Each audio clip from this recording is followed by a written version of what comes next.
The Best Seat in the House. Written by Blue Dynamite. Acheron, voiced by Kaede Kaya. Black Swan, voiced by Spooky Eve. Read by Rashi. Checking into the hospital alone would have been a humbling and embarrassing experience for anyone else. But for Acheron, it was just another Tuesday morning. It was cool outside, a nice spring day, and she didn't have to go into work.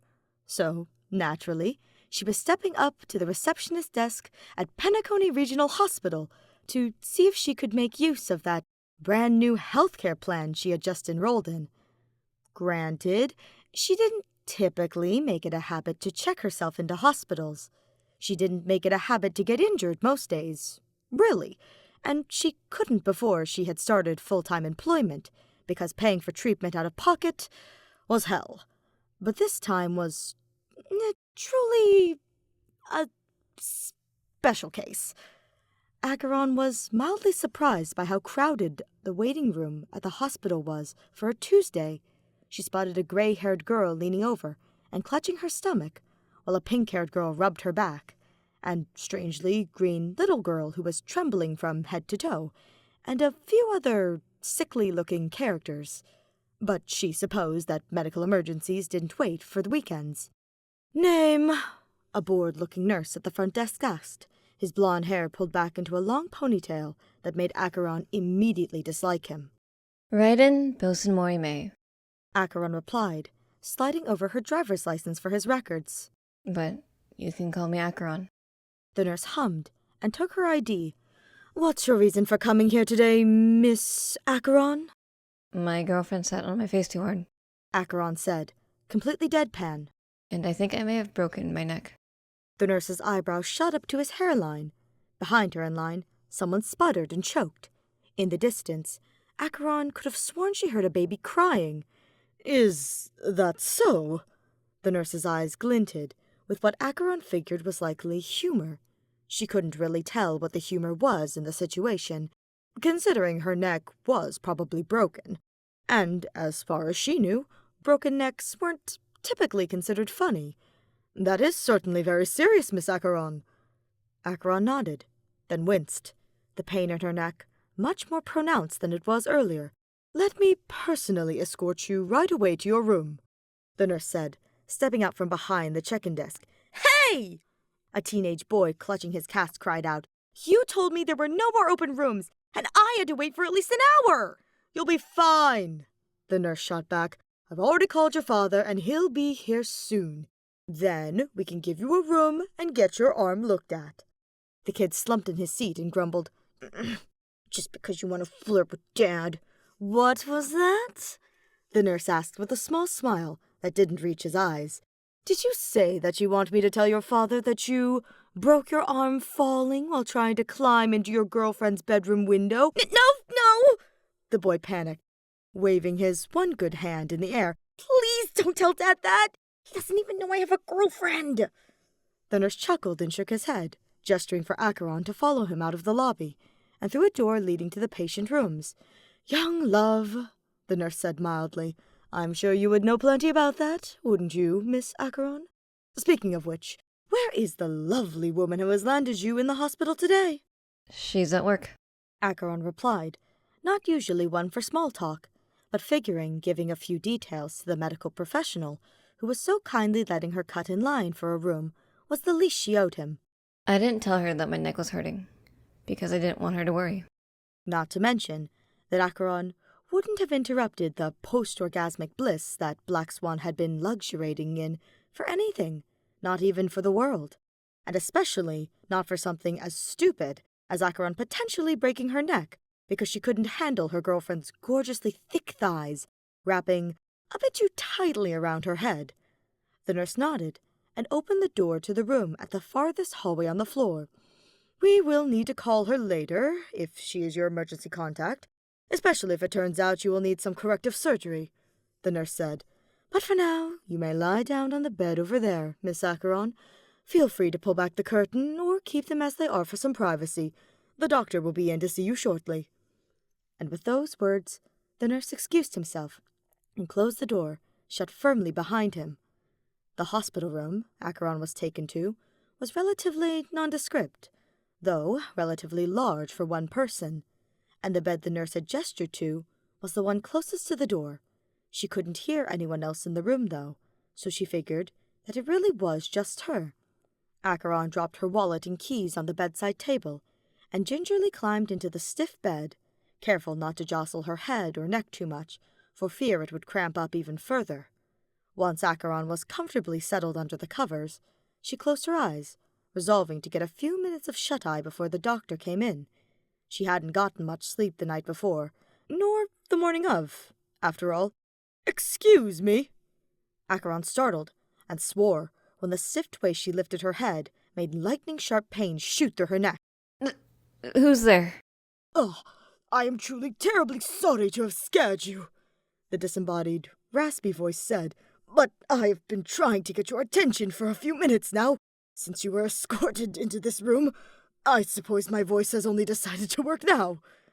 Thinking back on it, Acheron did recall hearing some strange crackling noises as she had gotten comfortable, but she had dismissed them as the crinkly sounds of the plasticky hospital bed sheets. Who are you? "I am your roommate, it appears," her apparent roommate replied. "Would you mind pulling back the curtains on your left side so that we may talk face to face?" Acheron typically loved her privacy, but she figured it couldn't hurt to actually put a face to the voice that was talking to her. Once the curtain was pulled away, Acheron had to resist the urge to put her arm over her eyes to block out the incessantly bright beams of light emanating from the other side of the room. She wasn't sure if it was the mid-morning sunshine streaming through the windows, or if the man with flowing red hair and green eyes, who looked like he came straight out of a fairy tale, just naturally sparkled, like a modern-day vampire, if those weird books on Black Swan's shelf were to be believed. But Acheron was forced to squint to get a good look at the guy. Even though Acheron didn't like men, she had to admit that, if she were on a judging panel to choose the most beautiful man in the world, she would easily choose the patient who is currently sharing a room with her. "Ah, it's so lovely to meet you," the man exclaimed, or tried to exclaim, though he sounded more like a teenage boy whose voice was finally dropping for the effort, and placed his hand on his heart. "I am honored to share a hospital room with you. May I ask why you're here, Miss, Acheron. she replied, blinking to get the after-images of sparkles from her vision. And I'm here because I think I broke my neck when my girlfriend sat on my face too hard. "Oh!" The man's face lit up even more, if that was even possible, and he laughed, then coughed. We're in here for similar reasons." Acheron blinked. She didn't expect that whatsoever. Your girlfriend also? The man shook his head. Oh, no.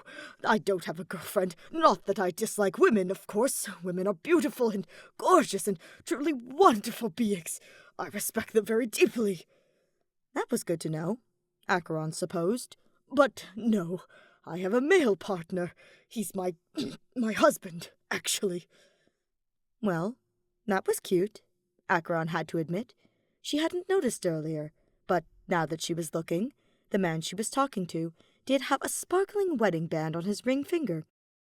"We were both enjoying some intimate relations, and he got a bit too excited," the man continued. "I believe he bruised my trachea. Accidentally, of course. I did cough up a bit of blood this morning, which is neither here nor there. But he panicked a bit when he went to kiss me, and tasted iron when he didn't even bite." Ah, that explains the crackling voice and coughing then. Blood did sound kind of serious, though. "It was metal, you see."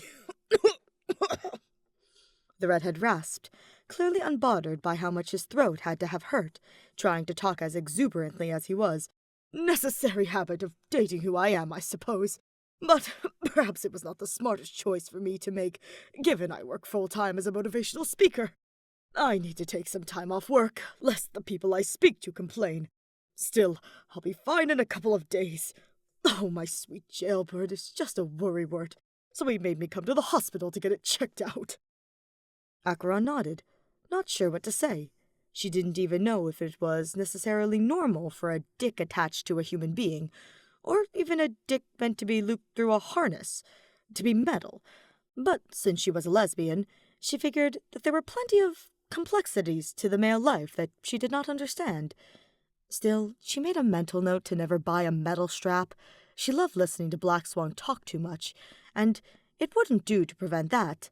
A little sexy rasp was always nice, but it was true that Acheron sometimes liked to play rough. But bruising Black Swan's trachea entirely, that was a no from her.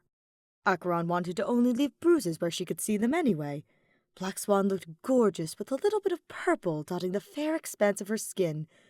"Oh, yes, I do apologize for speaking so long without telling you my name," the redhead said. "Please, do call me Argenti." Argenti. Acheron repeated.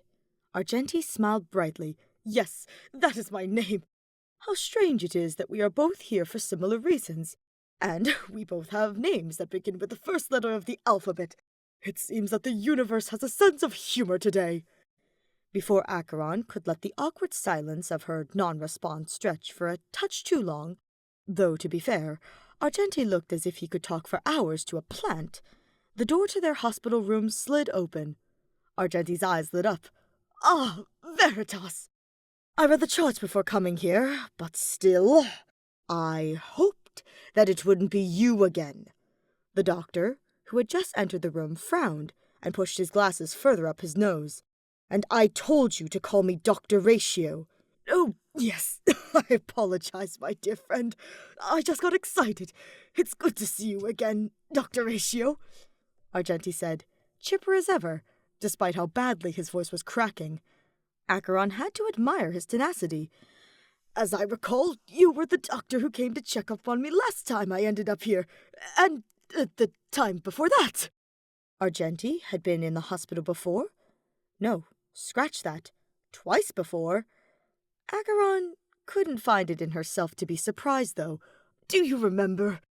Argenti continued, his voice going in and out like a radio station with bad connection. "The first time was because I couldn't walk straight and I was worried I had torn—" "I remember," Dr. Ratio interrupted, the bags beneath his eyes appearing much more pronounced than just a second prior. "You really need to. And then the next time, oh, you were truly so kind, letting my dearest handle the special extraction, even though he has the farthest thing from a medical degree. I'm so grateful that you made an exception there, you see? My love can really be terribly jealous at times. I was not about to involve myself in whatever foolish bedroom games you two play. Well, I really appreciate everything you have done to help us. Now, we always remember to get something with a flared base—" Do you mind looking at my neck first? Acheron interrupted, satisfied when the two men turned away from their argument to look at her. My girlfriend gets home from work in a few hours, and I really don't want her to come home to an empty apartment. Dr. Ratio cleared his throat and flipped up a page of his notepad, which he had somehow fit into a pocket of his large white lab coat. "Of course, Miss Acheron. I see it written here that you are here because you suspect a broken neck because—" Dr. Ratio squinted down at the words written on what was presumably Acheron's chart, rubbed the bridge of his nose, and sighed. "Your girlfriend sat on your face too hard. Is that correct?" That is correct. Acheron said. Dr. Ratio simply sighed louder, and Acheron thought she heard him mutter, "Why do I always get the weird patients who can't have sex like normal people?" before walking over to her bed. "You don't have any allergies to latex, do you?" Dr. Ratio asked, and when Acheron shook her head no, then bit her lip at the pain that jolted through her neck, snapped on a pair of gloves. "Good. Can you show me how far you can move your head and neck before you feel pain?" Acheron could barely move her head to the side slightly before some pain began radiating from her neck. She was willing to put up with more pain most of the time, but the slight twitch in her facial expression must have alerted Dr. Ratio to the pain she was feeling, because he told her to stop and jotted something down quickly on his notebook. "I don't see any obvious swelling, but I'm going to feel around your neck right now," Dr. Ratio explained, as he pressed 2 fingers in various spots around her neck. Each time he pressed down, Acheron felt tender, as if he was testing a bruise. I do feel the beginnings of some swelling, but it doesn't seem to be major. For now, I think you might have just sprained your neck, and there are no fractures. But I would need to send you to radiology to get an X-ray or CT scan to get a more definitive diagnosis. Will that add more to my hospital bill? Acheron asked, frowning, and mentally going over her insurance premiums and co-pays and all the other stupid things she had to worry about on the account of living where she did. Just get the X-ray and CT scans, babe. Surprised, Acheron whipped her head around and winced once again because, ow, fuck, she wasn't supposed to be moving her neck so much, to see Black Swan standing in the doorway. I thought you were at work. Acheron said. Black Swan stepped inside the room, nodded, and waved to Dr. Ratio and Argenti in the other bed, and crossed her arms. I was at work. Black Swan replied. Until I got a call from the hospital, saying that I was the emergency contact for one lovely girlfriend, who I thought was resting at home. Why didn't you tell me that you were going to the hospital? Acheron was happy to see Black Swan there, but also embarrassed. She thought she could hide the fact that she was in the hospital because of too aggressive face-sitting from her and come home right as rain. She didn't want Black Swan to never sit on her face again in the future, after all. One little accident wasn't going to stop Acheron from wanting to please her girlfriend. Black Swan loved to act all high and mighty, but Acheron knew that she could get a little shy when it came to their sex lives. This incident was probably going to make Black Swan reluctant to do anything too out of their norm for a good, long while.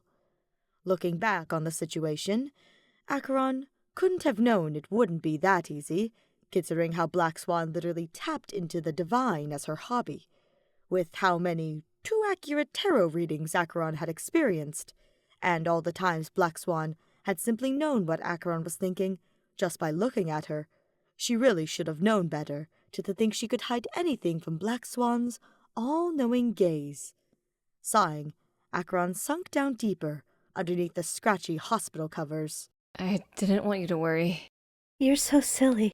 Black Swan cooed, walking over to Acheron's bed and leaning down to press a tender kiss on her forehead. Acheron relaxed at the comforting feeling of her girlfriend's lips against her skin and allowed herself a small smile. You just had to go to the hospital all by yourself, huh? Wanted to play the big, strong girlfriend for me? I didn't want to worry you because it wasn't a big deal. Acheron said, looking at Dr. Ratio for confirmation. Right? It's probably just a sprain. With a still pinched look on his face, Dr. Ratio simply nodded and adjusted his glasses once more. Still, I recommend an X-ray and CT scan if you'd like to be extra cautious. We will likely also give you a neck brace to wear, just to prevent you from worsening your injury from moving your neck out of habit. And, of course, if Acheron had come home wearing a big old brace, Black Swan would have definitely known something was wrong. Why didn't Acheron think of that before checking herself into a hospital? Maybe she should have just picked up some ibuprofen from the local pharmacy and called it a day. What's this I'm hearing about having to wear a neck brace?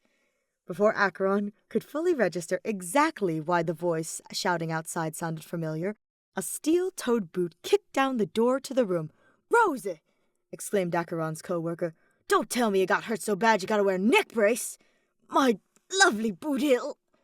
Argenti said, his voice squeaking as he attempted to speak louder.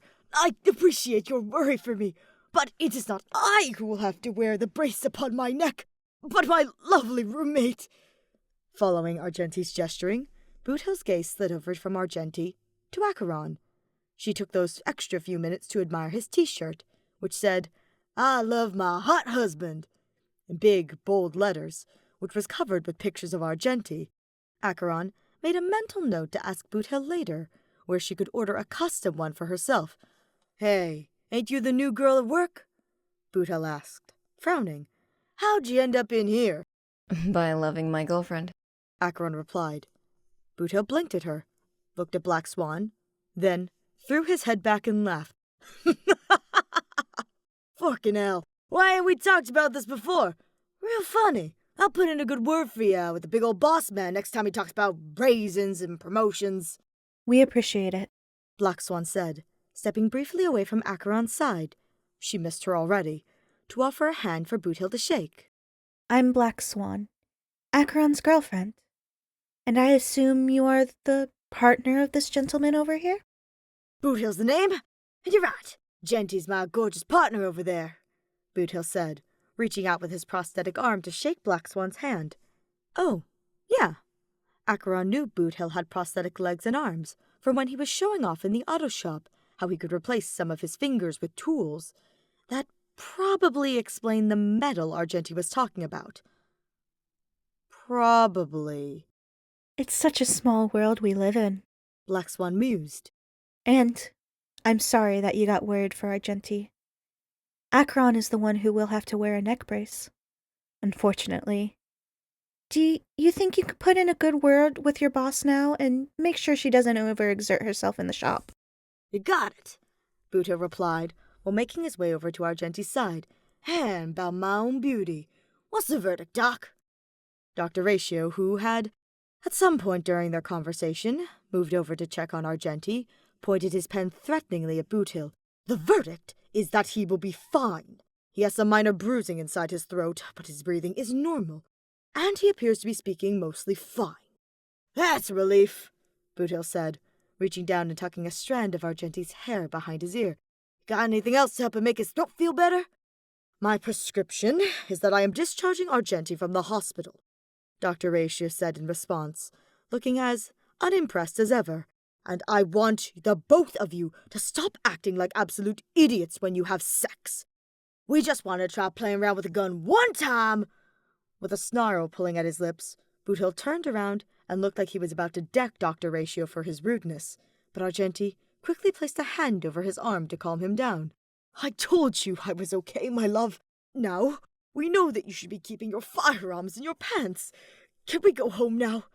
Argenti asked, curling his fingers around Boothill's. We need to pick up Clementine from your parents' place as well. Perhaps we can pick up some throat lozenges on the way there.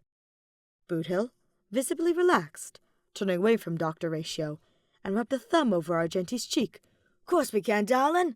Let's get her some mac and cheese in that place she likes too, so we can just relax tonight.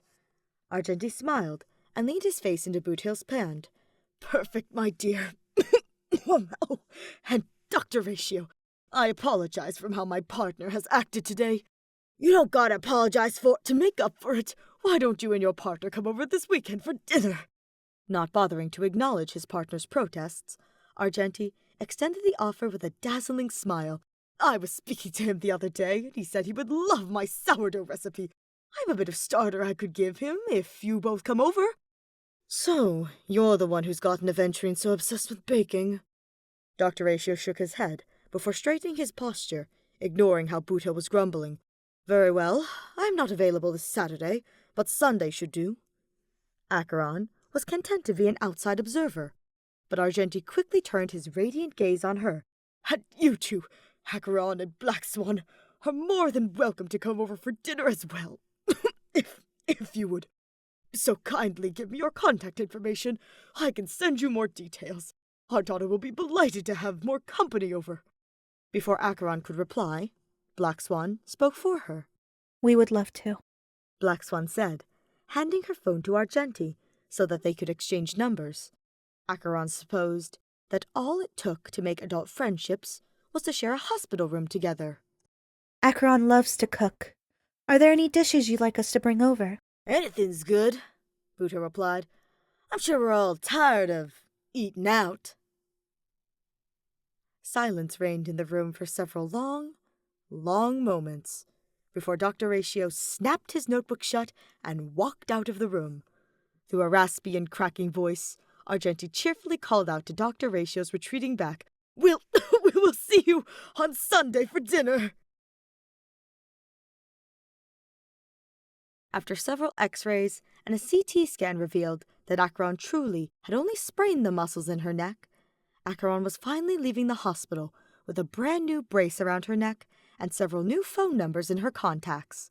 Black Swan was by her side, her manicured fingers fiddling with the straps on her neck brace. Acheron had come into the hospital earlier that day, but the sun was now fully setting behind the horizon. The orange-pink light of the sky bathed Black Swan in a halo of color, making her look even more ethereal than she normally did. For as much as she hadn't wanted Black Swan to find out that she was making a trip to the hospital, Acheron felt thankful for the view. They didn't fasten this too tightly on you, did they? It's supposed to be tight, so I can't move my neck as much. Acheron replied, but inside she felt warm and happy that the love of her life was fussing over her so much. I'm supposed to come back next week to get it off anyway. With Black Swan standing so beautifully in front of her, Acheron couldn't help but run her hands down from Black Swan's shoulders to her waist and hips, sticking her fingers through the belt loops of Black Swan's low-rise jeans. With a small smile, Black Swan patted her neck brace one last time before stepping back and pulling the car keys from her purse. I'll drive us home. I can't believe you walked here by yourself. I didn't want to worry you. Acheron said, for what felt like the millionth time. It was just a minor injury. But I want to worry for you. Black Swan shook her head as she led the two of them to where she had parked their shared car. We've talked about this before. If you have a problem or want something, you have to tell me. I don't want to have to try and read your mind. You probably wouldn't like what you'd find in there. Acheron joked, opening the door to the passenger side, careful not to jostle her neck brace too much, as she sat back against the headrest. But I promise to tell you the next time I need to go to the hospital. Eyes twinkling with mischief, Black Swan asked. Good, or else I'll never agree to have sex with you ever again. Acheron huffed out a short laugh. Oh, the horror. How would I ever live without the sweet embrace of my girlfriend's thighs? Black Swan laughed, bright and soft, and began to pull out of the hospital parking lot and towards their apartment. Acheron resisted the urge to crane her neck to the side to check the blind spots in Black Swan's vision whenever she signaled to switch lanes, and when Black Swan held out her hand for Acheron to take, Acheron immediately intertwined their fingers together. The drive home was spent in relative silence, just the sound of the radio playing some of Acheron's favorite classical pieces, and Black Swan occasionally humming along filling the car. It was nice and peaceful, and Acheron wouldn't have traded a moment of it for the world. In the end, Acheron loved Black Swan, not because she was hot, but because she was smart and caring, and Acheron wanted to spend the rest of their lives together, even if Black Swan's collection of tarot decks took up most of their shelf space, and she once accidentally left her crystal ball on the kitchen table and almost started a fire.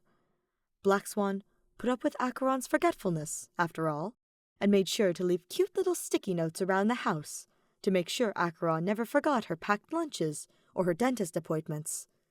Love was all about the ways they balanced each other out, and if Acheron ever got the chance to go back in time to the night they first met each other at the local animal shelter's charity gala, she would do everything just the same to make sure Black Swan fell into her arms every time.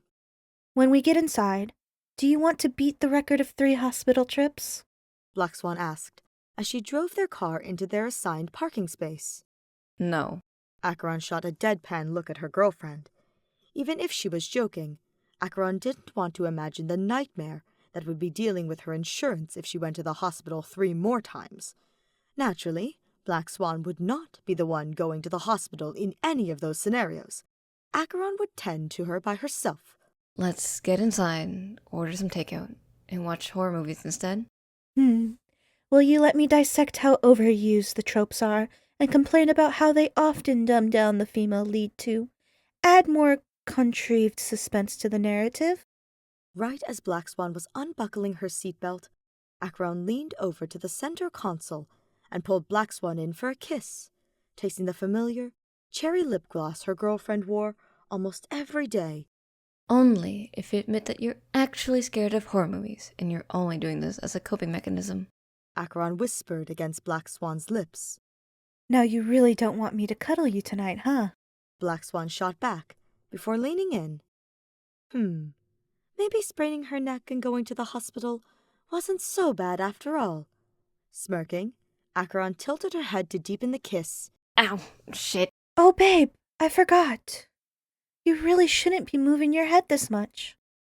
Internally, Acheron sighed as her attempts at pulling Black Swan back towards her failed, her girlfriend far too preoccupied with getting them both out of the car and up into their apartment so Acheron could lie down and rest some more. Yes, it was nice that Black Swan was caring for her so much, but it was going to be a long week without kisses until Acheron's neck completely healed.